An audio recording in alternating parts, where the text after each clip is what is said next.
I'm John Charles, board member and longtime member of ASMAC, and this is such a great event. All ASMAC events are great. It's the lovely talented John Clayton and Bill Holman, president of ASMAC and recipient Mr. Holman, sir. of tonight. Of the Golden Small Warrior. Indeed. Dwayne Tatro. I hope we have a good crowd tonight. I mean, it's going to be a great evening. We're really looking forward to it. Hey, John. How are you, George? You're looking dap, man. Hey, thank you. Wow. How are you? Good to see you. Would you like to talk about your experience coordinating the music tonight? It's been nothing but a party. All my friends, does it get any better? Here we are. And the singer brought backup singers. She brought her friends. Jimmy Demers brought his friends. So we've got 3 background singers, and the whole performance is being enhanced. So we're on our way. Yes, indeed. Well, thanks for doing that. All right. Here's Van Alexander. Is it Well, what a wonderful evening. It was a hell of a start. We're honoring 3 great people, 3 big contributors to the popular music scene, and I'm glad to be here. Let's do it again next year. Hi, how are you? Good to see you. I was hoping you'd be here. Good to see you. Oh, of course I do, Joyce. Paying tribute to you as well as Hey, John, how are you? How are you doing? It's good to see you.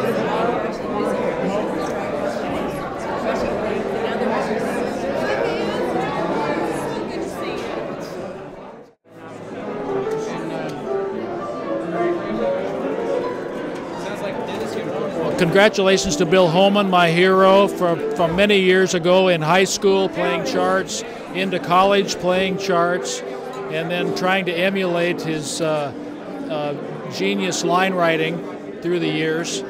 And to hear Spud Murphy talk about Bill also as his favorite arranger, even more qualified him in my mind because I respect Spud so much. And congratulations to Alan and also Diane Warren. Well deserved. The music is what's going to be paramount tonight. I can tell you that all 3 of the people who are getting this award tonight are absolutely deserving of it. And in the case of Bill Holman, one of my dear friends, and I've had the opportunity to work with Bill on a number of different occasions, and it's a thrill to play his music. I mean, this is not to take anything away from Diane or Alan. They're phenomenal talents, but Bill Holman is maybe one of the greatest writers in the history of the game. I am the one interviewing all these crazy people. Well, so far it looks like it's going to be a lovely night. This is my wife, Gail, and that's one of the reasons it's going to be a lovely night. I have a beautiful lady next to me.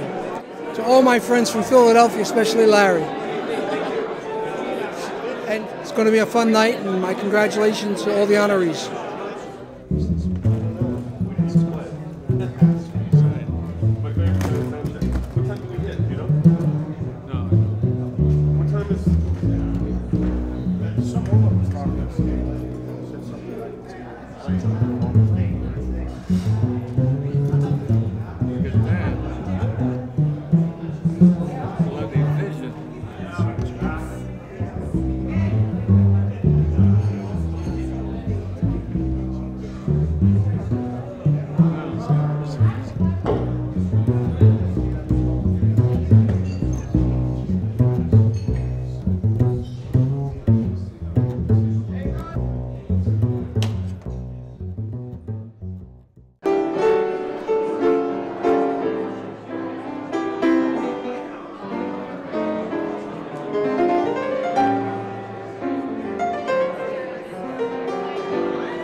Ladies and gentlemen, welcome to the 70th anniversary celebration of the American Society of Music Arrangers and Composers on the occasion of our 2008 Golden Score Awards.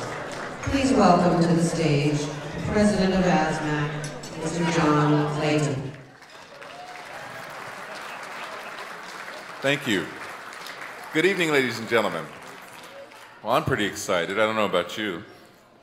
As president of the American Society of Music Arrangers and Composers, I want to welcome all of you to our 2008 Golden Score Awards and the celebration of ASMAC's 70th year in existence.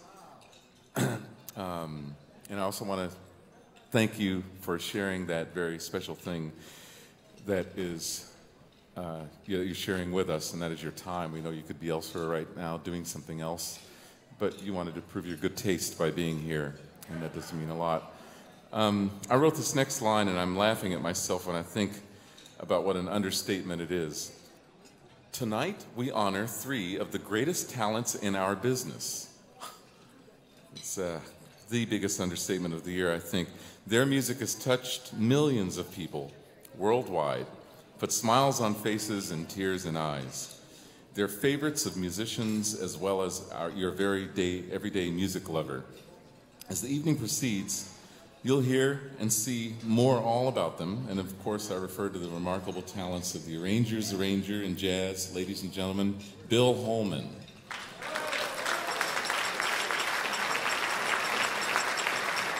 The remarkable film composer, Silvestri. And one of the most amazing, prolific, and recorded songwriters of our time, Miss Diane Warren.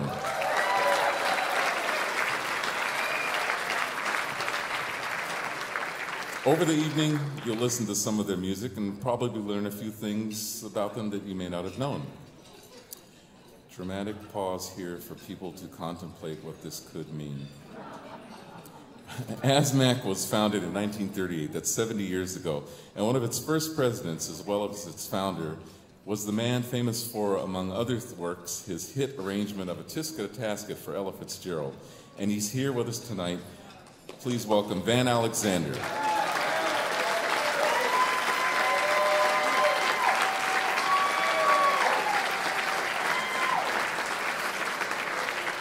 Van and Benny Carter are the gentlemen who convinced me to get involved in ASMAC. Thanks, Van. ASMAC is about a support team, and the support system that we have in place continues to nurture and cultivate today's and tomorrow's composers and arrangers. In case you didn't know, ASMAC has monthly luncheons with terrific guest speakers, which allows all of us to hear our heroes talk about their careers. And we hold workshops and master classes that are led by the top musicians, arrangers, and composers in the business. And ASMAC offers annual scholarships in arranging and composing to tomorrow's Golden Score recipients. In my 5th year as president, I really remain proud to be a member, and I'm encouraging all of you to join on the fun and endeavors of this incredible family. I want to especially thank Marilyn Bergman, Nancy Knutson, and ASCAP tonight for their generous support. They're always there for us, and we really, really appreciate it. You rock. In addition to those special guests you're going to meet on stage tonight, we've got other people in the audience I want to acknowledge right now. First, we have a few of our past presidents of ASMAC. Gentlemen, would you please stand as I introduce you once again, Van Alexander. Also, Ian Fraser and John Charles.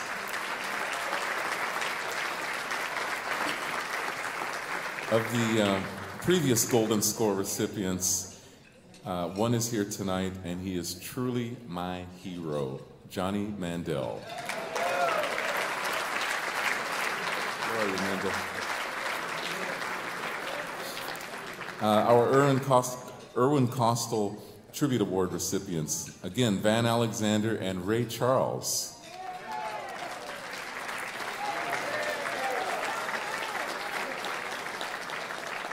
Also, please say hello to Hal Espinoza, President of the Professional Musicians Union, Local 47. And Concord recording artist, Jimmy Demers.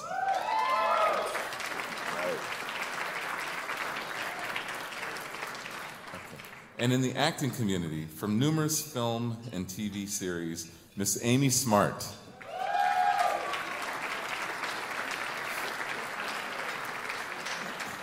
You know, no organization runs without a dedicated board, and I'd like to ask all the board members of ASMAC to now stand and let us recognize you. Where are you, my comrades? All right.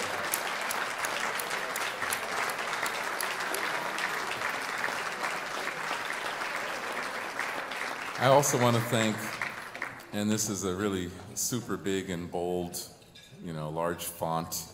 I want to thank Cher Lilico and her team from The Proper Image for producing the event and everything she does for ASMAC. Thank you, Cher. And my man, please thank Silvestri Rivers for serving as musical director for tonight's event. Hi, Silvestri. Okay, now I'd like to let you know that you have about 15 more minutes to to bid on items in the silent auction. It will then close and someone will come to your table and let you know if you've won something, or you can check in with the auction team to see if you've gotten something. So thank you for your support, and I encourage you to bid generously. Please now enjoy your dinner, and we'll be back with more of the program. Thanks, ladies and gentlemen.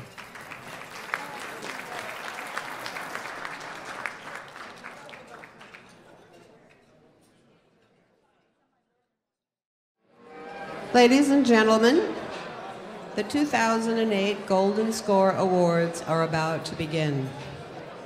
And I'd like to introduce our Master of Ceremonies. You know him mostly for his award-winning acting roles on series such as Mike Hammer, ER, and Titus. He won a Golden Globe for his portrayal of Ernest Hemingway. What you may not know is that he is also an accomplished composer and pianist. Please welcome your Master of Ceremonies for the evening, Mr. Stacy Keach.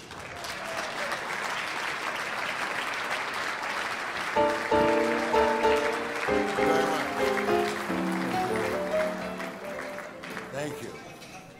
Well, good evening. I'm thrilled to be here tonight. I feel like a kid in a candy store because as a neophyte composer, you are all my heroes. I think my love for music began with my dear departed parents when they said that you wouldn't get the car on the weekend unless you practiced. And I guess that many musicians started that way, but I'm happy to say that as the years progressed, my love for music was really fostered by the experience of going to what I consider to be the most magical part of the filmmaking process, which is the scoring sessions. And I had the great privilege of hearing Earl Hagen do Harlem Nocturne, which was the theme for Mike Hammer. And I was just in absolute rapture during that period. But it was, I think, John Huston who gave me a perspective that was a little clearer than perhaps the one that I had previously had. He said, you know, Stace, music is 51% of a film. 51%. It tells you how to, when you see a chase or a love scene or a suspense scene, it tells you how to feel. It makes all the difference. And I think that's true. And tonight, we are going to meet some people who have made a great deal of difference in all of our lives.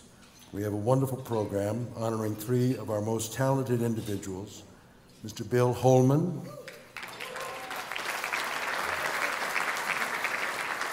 Diane Warren, and Alan Silvestri.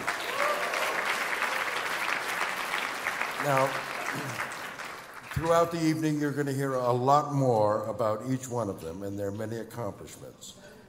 but we're also going to hear some wonderful music from Bill Holman's band.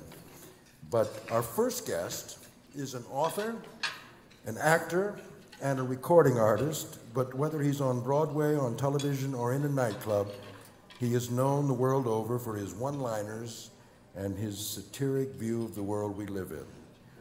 Please welcome the one and only Mr. Mort Saul.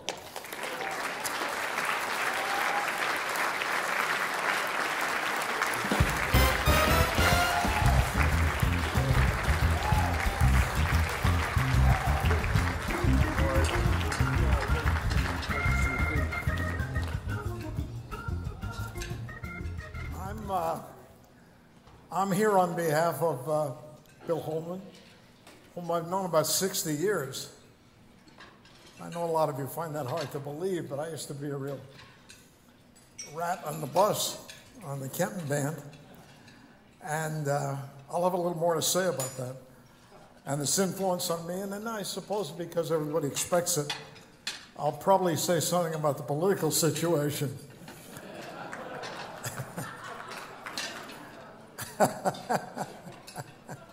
So, you read, by the way, didn't you, that Samantha Power, who worked for Barack Obama, was fired for saying that Hillary Clinton is a monster?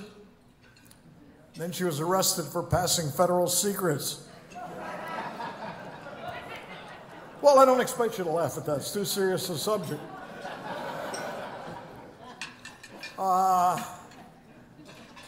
When I first started, nobody used to laugh. I was like an arranger.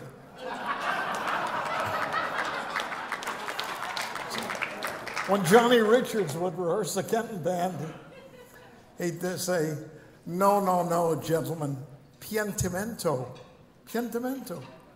And Pete Candoli said, fearless with a pen. You didn't get it either, huh?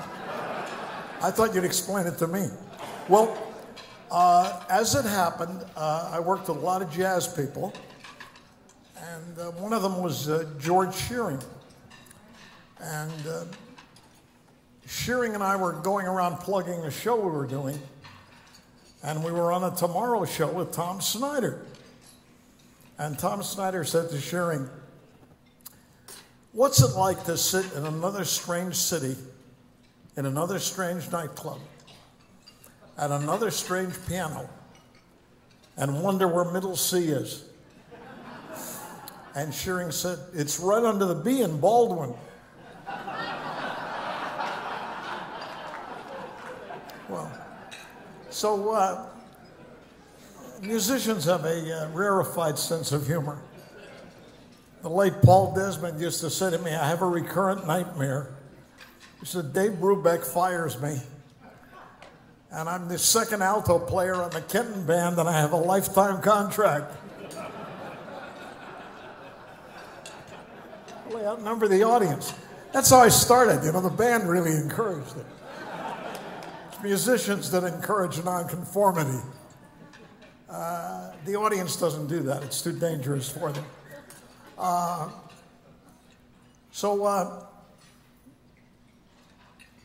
I really came down to pay tribute to Bill Holman because we've had a pretty bountiful time together, you know. And I honor him as a guy who breaks rules. He thinks rules are made to be broken. He shares that sentiment with a great justice of the Supreme Court named William O. Douglas. Precedents are made to be broken. I remember on Stan's band, whenever they'd call up one of Bill Holman's charts, all the guys would begin to smile. So that meant something to me in code. By the way, I'll tell you an interesting story. At least I find it interesting, although based on my experience with this audience, you won't find it interesting.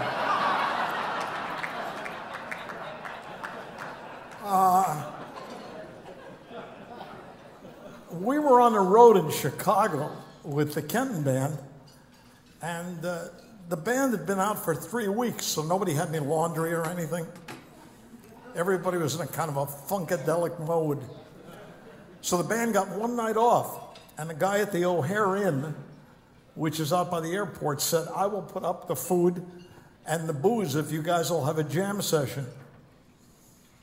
So the guys thought that sounded pretty good, and they started to go out there. And Stan came in to the room, and he said to the guys, I got a tip that the Drug Enforcement Administration has got a lot of guys out there.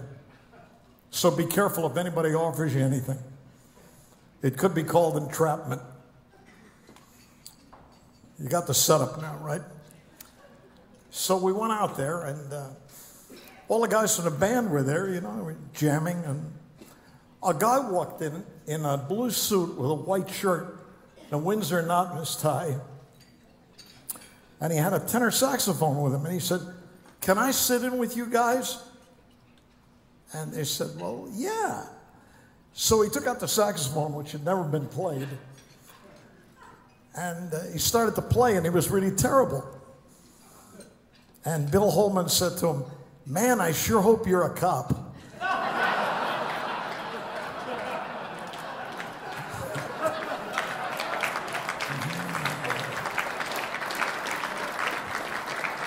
That's for you, Will. The hand is for you. I'm really a pass-along vessel here tonight. One of the things you should know is that they're bringing charges against the former Attorney General, John Ashcroft.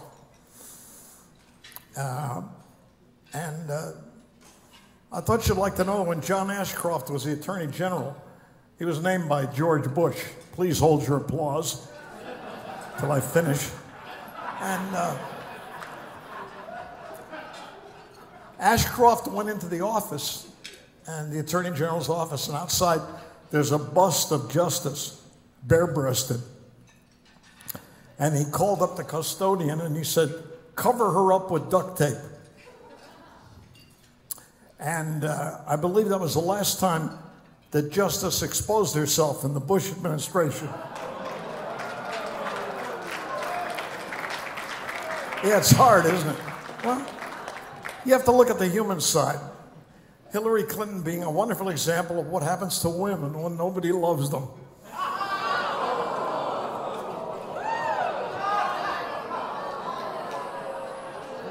That's really tough for you, huh?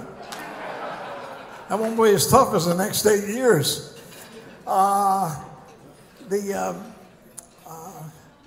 was hoping, you know, when I came up here, I was a more naive frame of mind, and I thought maybe somebody would laugh at these issues. I didn't think people would cry in pain. You're supposed to be a hip crowd. That's what it says on the sign outside in the lobby. But you'd never know it from the reaction to the material.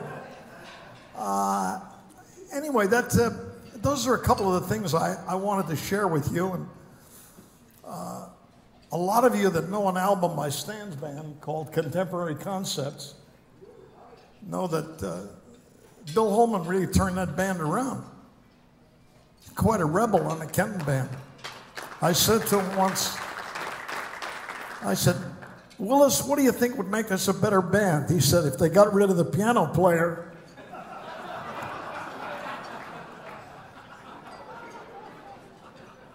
You know, I'd like to say it's been a pleasure talking to you, but my parents told me never to lie. How could a music crowd be this square? Really hard to believe, you know? Maybe you're not really musicians, maybe you're contractors.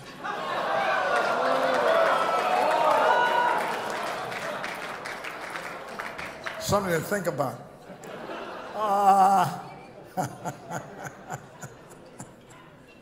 One other thing I'll mention here. Have you noticed that among the candidates, that it would be John McCain, Hillary Clinton, Barack Obama, that there is no sense of humor? You haven't heard any candidate tell a joke since Ronald Reagan. Correct me if I'm wrong. And you would be the first to know about humor,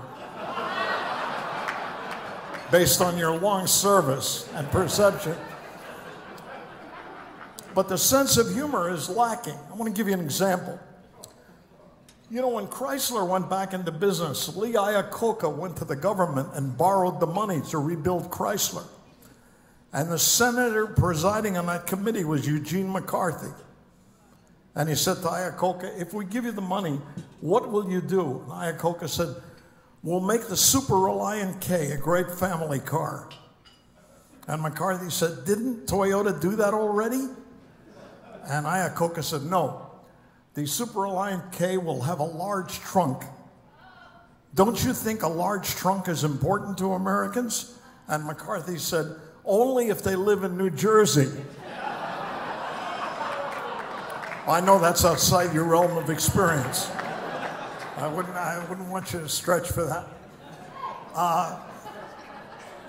President Reagan, whom I mentioned earlier, used to tell a joke about a Russian who goes in to buy a new car. Puts the money down, the dealer says the car will be ready in 10 years. The Russian says, in the morning or the afternoon? Dealer says, what's the difference? And the Russian says, the plumber is supposed to come in the morning. Good, we found the level of the audience. Congratulations, Bill. You deserve it. It's the best.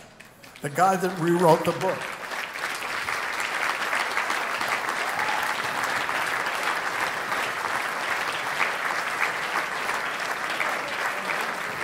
Mark Saul, ladies and gentlemen.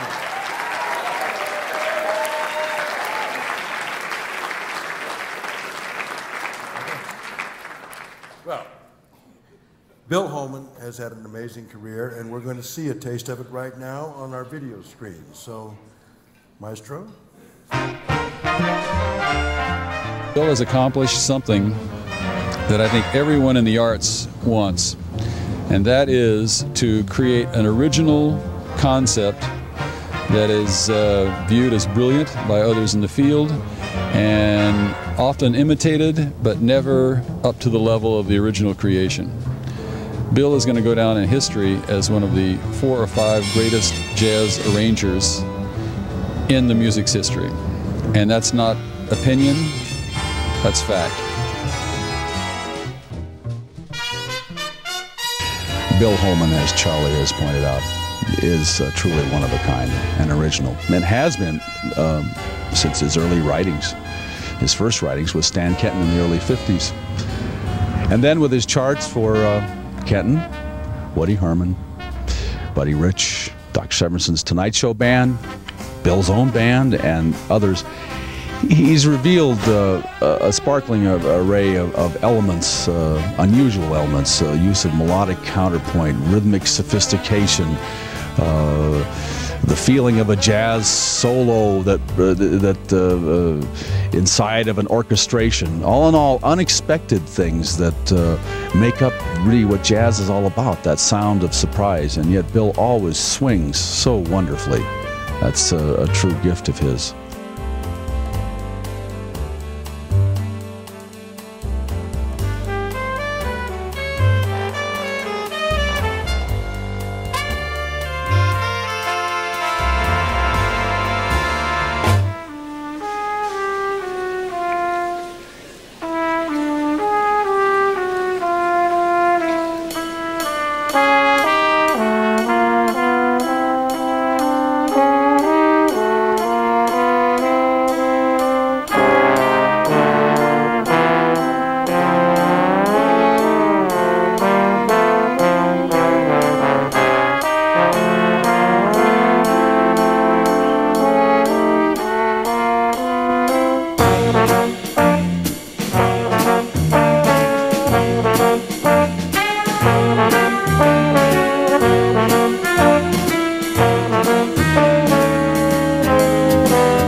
It's now my great pleasure to introduce a music legend. He's known for his film scores such as The Sandpiper and its hit theme song, The Shadow of Your Smile. For the theme from MASH, Suicide is Painless, and he's still winning Grammys and Oscars. Please welcome a former Golden Score recipient, Mr. Johnny Mandel.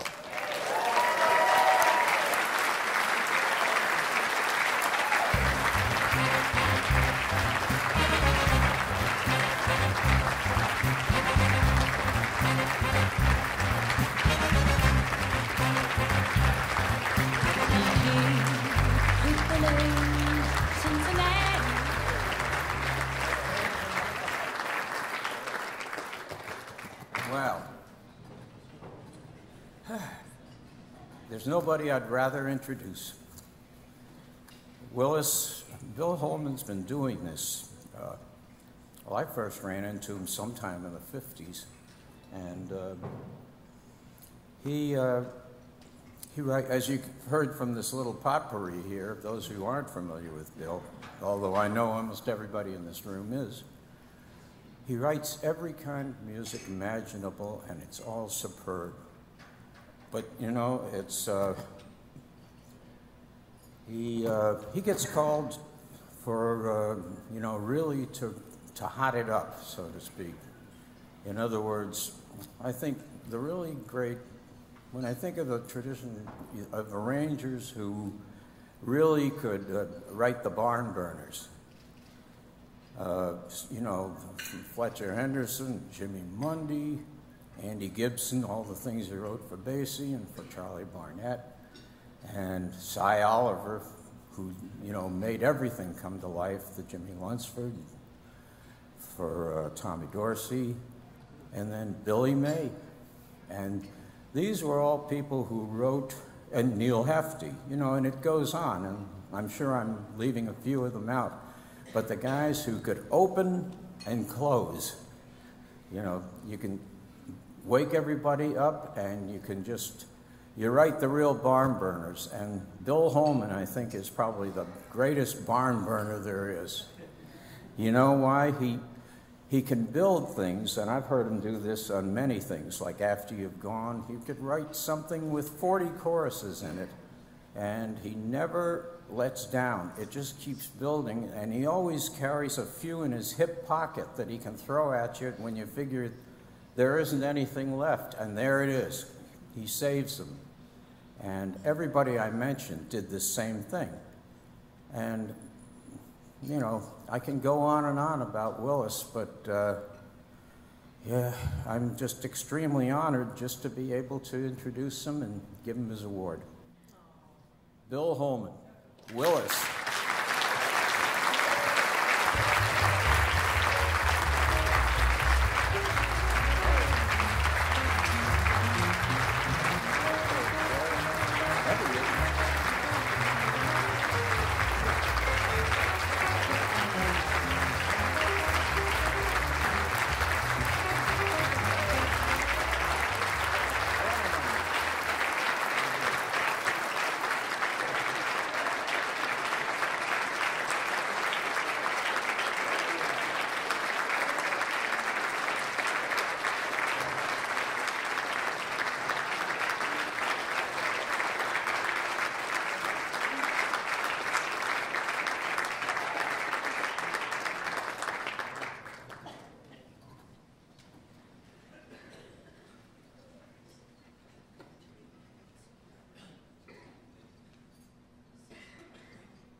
Thank you, John. I met John in the bar of Birdland in 1953. He was playing trombone with Basie's band next door. We were at Birdland with Stan Kenton, and he said he was going to be moving to the coast pretty soon, and he wanted to write movie scores. And I said, yeah, it takes a while, you know. And 5 years later, he was writing movie scores. On the subject of barn burners, in the middle 60s, I was living in a garage apartment in Burbank and not doing a whole lot. So one day I was trying to think of ways to enhance some revenue, and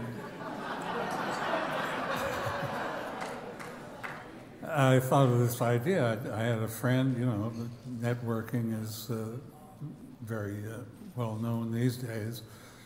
I wasn't too aware of it then, but I had a friend who was a manager of a successful singer.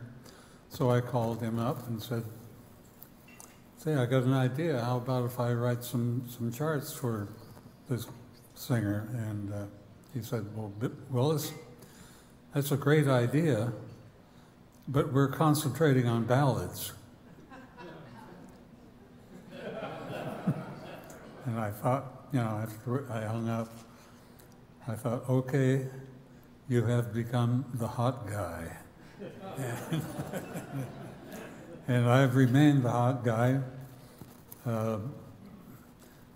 LA isn't really where hot guys go. They usually go to New York. But living is nice out here, so I stayed. I was tempted to move to New York many times. I stayed here, and I'm glad I did. I've been a member of ASMAC now for a few years, and I'm actually getting to know some other composers and arrangers in town, and they're not bad guys. Anyway, I want to thank ASMAC for this award. I understand I'm one of the few arrangers to get it. I also want to thank my cheering section, the late Spud Murphy and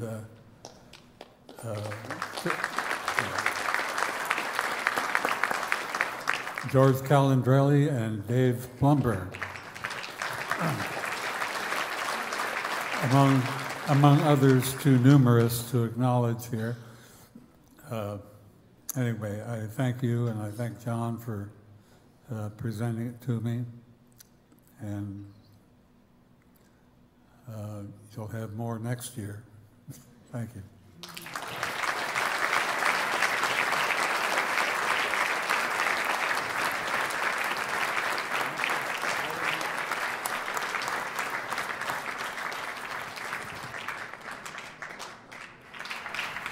Please now welcome to the stage the noted producer, arranger, and chairman of Geffen Records, Mr. Ron Fair.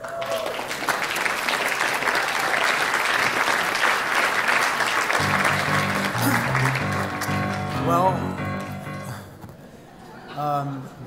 I was called to and asked to do this on behalf of Diane, and there's two things I love about tonight. One thing which got me here to this point, I have no prepared remarks, I'm just going to freestyle, but what got me here to this point is my first profound love, which is above so many things, is my love for chords. Chords to me are like the most divine drug, and they've fueled my entire life in music ever since I heard Rhapsody in Blue as a young kid sitting in the seats in the Hollywood Bowl with my parents. So I love this organization because I love arrangers, I love arrangements, I love chords, I love melodies, I love things that spring off of chord changes, rhythms. All of it is the fuel for my life. But I also love Diane, so it was an easy yes for me to come and speak. And I want to speak tonight about some personal observations about my relationship with Diane and about some of the people in this room that got me here to this point, whether it's like old friends like Gary Lamel, who knew me when I was 20 years old, 17 years old, Chris Montan, Pete Chris Lieb, like to be in the company of these guys who are giants, who, Johnny Mandel, I've made records with these guys. To be in their presence, to be in your presence is really a big honor. It means a lot to me, and that's from the heart. But about Diane Warren, we had the incredible good fortune to have a high school music teacher, although not at the same time, I'm 1 year ahead of her, who really gave us, he really unlocked the treasure chest of chords. by teaching us harmony and music theory at Birmingham High School here in the Valley. So he made Diane a very rich woman because he gave her the entire slide rule of harmony, which she's been able to use so effectively. But Diane is a beautiful soul. She's a tender soul, very much a child. And it takes the heart of a child. All of us have it who are in this business of music because we have the heart of a child that believes that magic can happen. When we write a song, when we take an idea and set it to music, when there's like what Bill Holman just did, like an incredible interpretation of Muna Manakura that's in a different meter and with completely outside chord changes. These are things that are the heart of a child that believe that magic happens, that miracles happen, that amazing things happen. And that's really at the core of Diane Warren. She is somebody who gets up every single morning, goes into let me tell you about her studio. She has not touched her studio in, I think, 25 years. It's got the same dust, the same chewing gum, the same lint, the same rat. Everything is the same about that. The shades are actually, the window shades are actually decomposing. It's probably a health risk to be in there. There's piles of cassette tapes and like 8-track tapes of formats of recordings that don't exist anymore.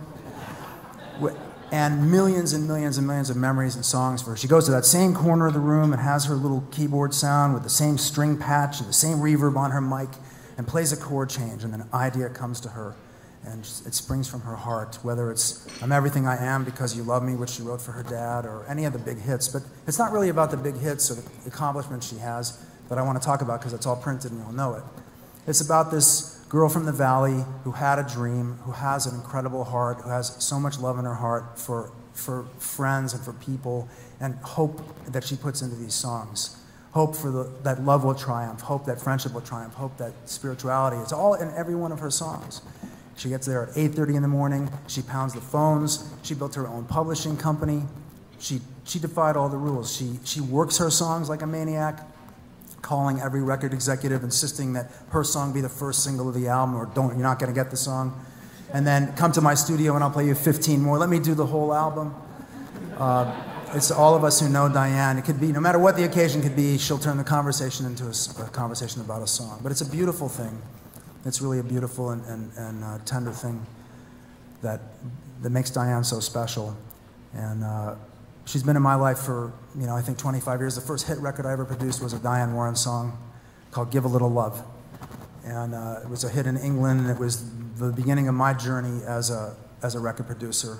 And I'm thankful for her. And we've done a lot more records since then. But anyway, enough of me rambling. Let's watch the video. It's been a long road getting from there to here. It's been a long time, but my time is finally near, and I can feel a change in the wind right now. Nothing's in my way, and they're not gonna hold me down no more. No, they're not gonna hold me down. I found my focus when I turned 14. I knew what I was going to do. I set out to do it. I set out to be as great. I tried to just be great at what I do, and I was determined, and nothing was gonna stop me. It's like a pretty big hit all over the world, and it was the first time I was ever nominated. I love singers. I love to find the right singer to bring that song to life. With a movie situation, when you find that right emotional movie, the right use of that song, it's magic. Leanne Rimes and Trisha Yearwood both did the song. I demoed the song with Leanne. She did a great job, but Jerry Bruckheimer wanted some changes. You gotta make a song and a record work for the movie. And so Jerry asked me if it was okay to have Trisha Yearwood do it in the movie, and yeah, sure, fine, So Leanne Rimes and Trisha Yearwood both had hit records with the song. Trisha won a Grammy for it. Leanne had the longest running song in the history of Billboard, and it still is to this day. I never thought Aerosmith would have done a song they didn't write, and I was happy when they decided to do my song. Great record, huge hit, their biggest hit ever. And it really worked in the movie, and it worked outside of the movie. Again, it was Jerry Bruckheimer. We've done a lot together. I love working with Jerry because he really understands the power of songs in movies. When I wrote that song, I thought about somebody who was kind to me when I was coming up. Like there's always a teacher or a person, like when you're starting out, you know. But I really liked that movie. I liked what it was about. Like they sang on the Oscars, I think the next week the record came out and sold like 2.5 million in a week. Coyote Ugly was a great experience because it wasn't just one song. It was like 4 songs, and it really was so integral to the movie, which is why it sold like 12 million soundtrack albums. And the way the songs were used were so cool, and there were different versions of them. And then there's one thing where she's writing the song on a roof, and then she hears somebody playing, you know, another record with this cool beat, and all of a sudden she incorporates that into the song. That was kind of cool. But all the songs were really good. I mean, I think there were bigger hits had they been able to come out as singles. Pearl Harbor was a hard one because I had to rewrite that song a lot. And again, that was Jerry Bruckheimer's. He was never satisfied. I mean, he specifically wanted it a certain way, and I was like, it was a lot of work, you know. But at the end of the day, it's a great song. And he probably helped make it as good as it can be. Faith Hill did a really great version of it, and she loved the song. And she was right. She was the right artist for the movie.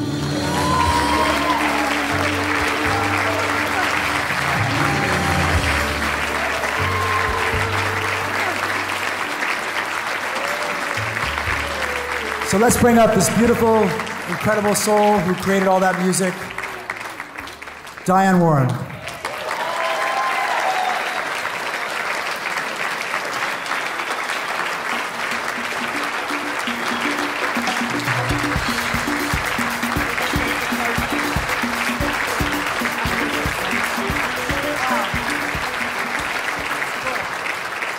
Weapon, isn't it? Wow.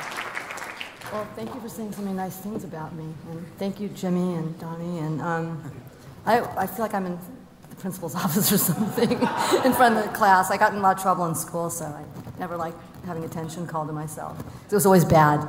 I want to thank ASMAC for this award. I feel kind of out of place because I didn't pay attention to Mr. Waddell, to our music teacher.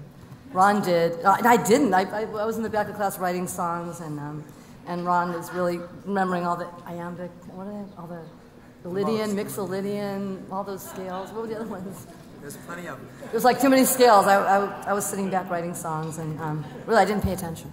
But I don't know. What? What are you saying, Leah? What? I met Leah in Cal State Northridge. I used to break into the practice rooms to write songs on the pianos. See, I'm out of place here. These are, anyways. So, thanks for saying great things. And this is One really thing nice. I'd like to point out: the greatest thing that ever happened is when Diane got a BlackBerry, because she's a fantastic pornographic wordsmith. Yes, I am. So when we start going back and forth, and she starts reducing everything to its porno Lowest equivalent, common- it gets lowest- pretty funny. I hope you get to experience that sometime. Yeah, but I can't do that here. I do it better in writing. I'm shy in front of people, but not on a BlackBerry. Well, congratulations. Thank you, guys.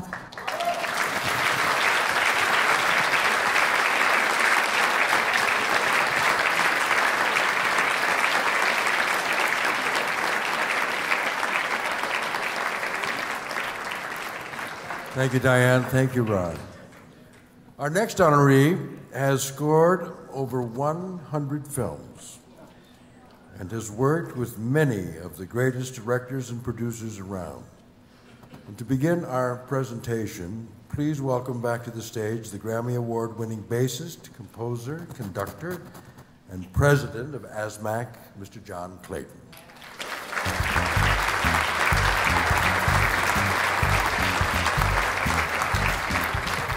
Thank you.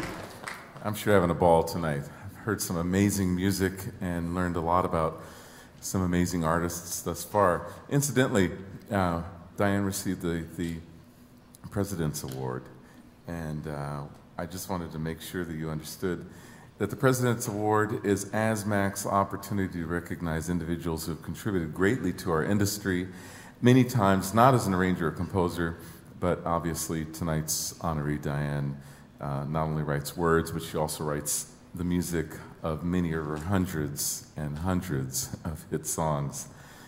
So that's that. But going on with definitions, what is this golden score thing anyway? Well, the Golden Score Award is ASMAC's way of acknowledging one of its own, a composer, arranger who's achieved a level of greatness that turns heads and ears. Most importantly, it allows us to pay tribute to someone that represents an artistic level that all of us strive to achieve. This award has become recognized as an honor to receive because it comes from their peers, individuals who recognize the levels and the layers that are attached to what we all do. Tonight, ladies and gentlemen, we honor Alan Silvestri.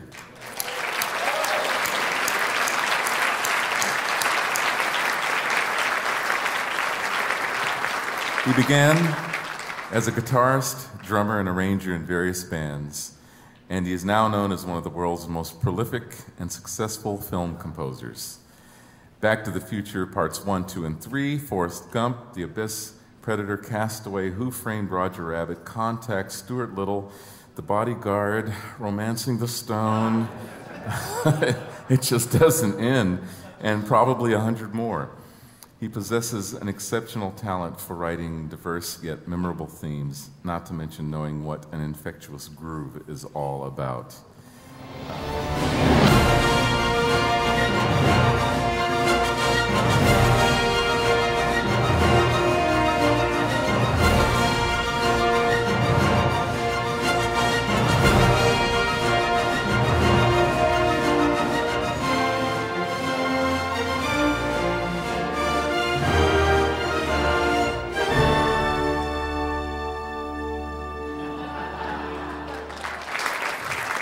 Thank you. Now, please welcome to the podium the president of Walt Disney Music, Mr. Chris Montan.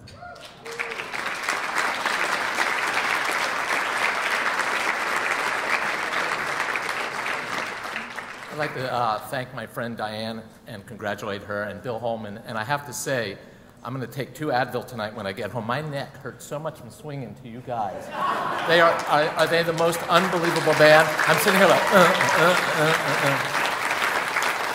Fantastic. Well, Ron said a lot of what I was feeling about tonight, too, and I'm a chord guy, too, actually, so we have that in common. I think that's why we get along so well. I may actually do a little reading only because I want to get this right for my friend Alan. It's my honor, my privilege to be up here to talk about Alan. He is truly one of the composing giants of our industry, and that's not hyperbole, that's just the real deal. You saw what he has done. His career spans 35 years, over 100 movies. He writes in every bag: suspense, fantasy, comedy, animation, emotional dramas, among other things.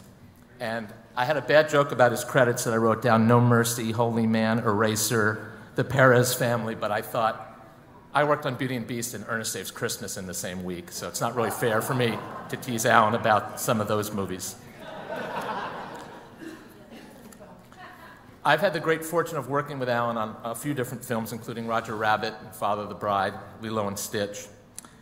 And the thing that I would say I think is his greatest attribute, beyond being an amazing thematic writer, is that he's a filmmaker first. I've been doing this about 25 years, and the first composer that I learned that from was Elmer Bernstein. And Elmer had the ability to look at a film and completely digest it, understand it, and then give back to the director everything that maybe he hadn't even shot in the film. And I think that's something that Alan does brilliantly. It's hard for artists to not want to make their personal statement and make it sometimes about their music. But I would say honestly that Alan, every time he sees the film, he looks for the heart of what the film is, and then he works into that, and that his music becomes the film statement. It's not Alan's statement. It's about what the director intended, and it's why all his movies are so much better for that. In addition to being a great musician, he's also a tremendous family man. We spend a lot of time together, our families. His wonderful wife, Sandra, who's here tonight, so I'd like to acknowledge her. Her 3 great kids. And what you may not know about Alan and Sandra is they are probably some of the leading crusaders for juvenile diabetes in America, and they have been for the last 17 or 18 years. They have raised millions and millions of dollars. And anybody who knows when Sandy's annual fundraiser letter comes, you run for the Kleenex box and your checkbook as fast as you can. The thing that I would want to say most of all, though, is as exceptional a musician as Alan is, I think he's much more about an exceptional person. His generosity is unbelievably, and it's unparalleled. He makes every gathering he's at a better one. I'm gonna read this because I wrote it for a reason. Sting once said that to me too, but he wasn't kidding. His understanding of human nature is exceptional, and I personally learned a great deal about going for things in life, whether he as an accomplished pilot and now a well-respected vintner. And I have this expression that if I had to start over again and I had an island, who would I want to be on that island to start up the new group of people? And I would say that Alan Silvestri would be my first choice to start on my island. So I'm very excited to give him this award because he's a fantastic guy.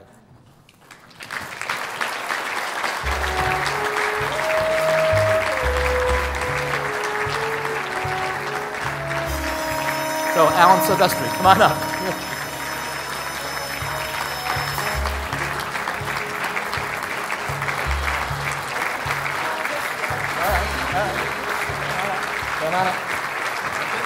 All right, you can kiss him. Okay. You can kiss him. Thank you. Thank you, guys.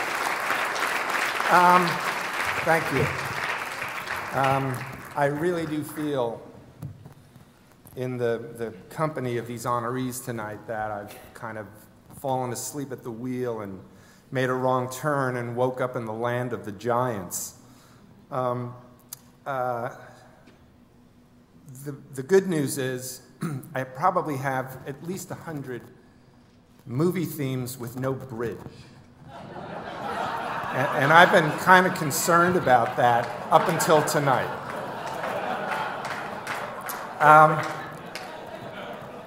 Thank you to ASMAC for the honor. And I really see it as an opportunity to thank a few folks publicly, and I think that's one of the great things about this kind of event. Certainly to Chris Montan, there's been a saying around this town for many years that you know when you have a fair deal because no one's happy. And the author of that, and it is very often true, the author of that never had the great good fortune and pleasure to work either for or with Chris Montan, because when you work with Chris, you always get a fair deal, and both sides are always happy. And I've never seen anybody able to do that so consistently and so elegantly. So thank you, Chris.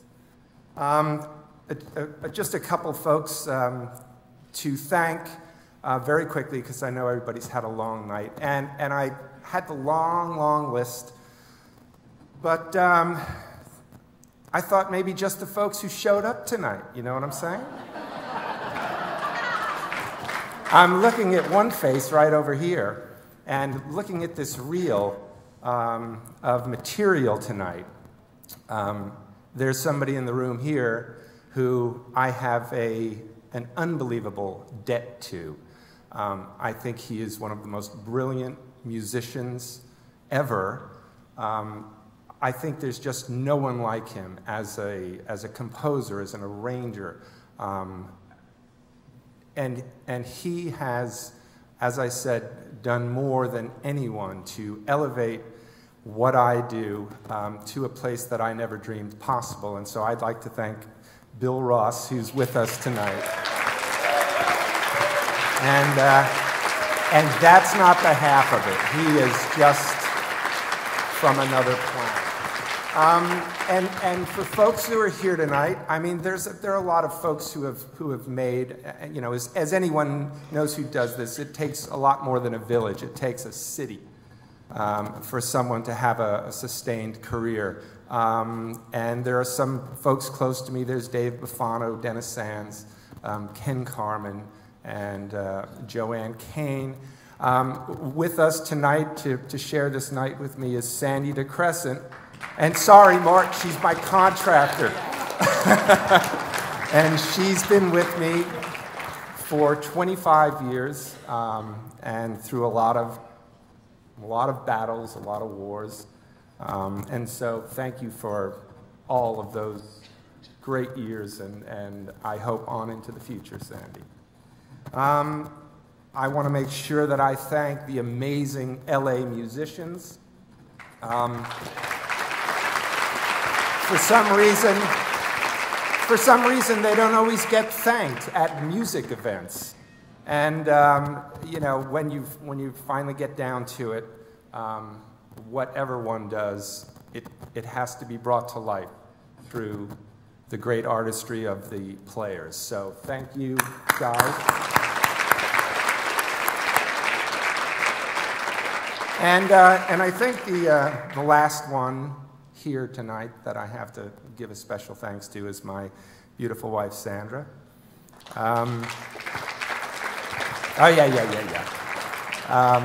It's been a bit of a roller coaster ride, as it is, you know, everybody here is a professional musician, and there have been good times and bad times, and she has been there with me, and we are celebrating our 30th anniversary this year, and that's the first 30, and so my love to you for everything.